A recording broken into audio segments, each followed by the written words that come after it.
अस्सलाम वालेकुम नाजरीन, मैं हूँ इकराम 7 एज न्यूज़ में आपका खैर मकदम है। ऑल इंडिया मजलिस इत्तेहादुल मुस्लिमीन प्रेसिडेंट बैरिस्टर असदुद्दीन अवीसी ने पुराने पुल का पैदल दौरा करते हुए अवामी मसाइल का जायज़ा लिया और इस मौके पर अवाम की कसीर तादाद मौजूद थी।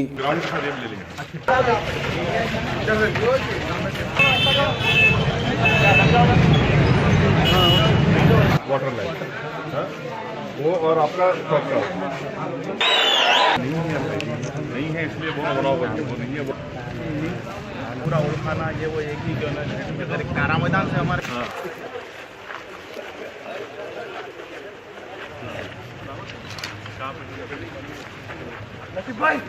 आपका भी मसला खत्म हुआ। अब आपका मेन काम बताया था। अरे ठहरो, अरे अच्छा ठीक ठहरो सर, बात कैसे मत बात करो कम से कम, इंक्लूडिंग ये होना।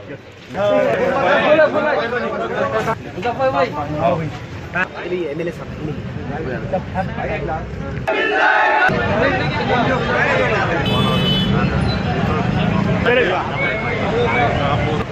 पूरी गंदी में बोले जुनेद को आवाज आ रहा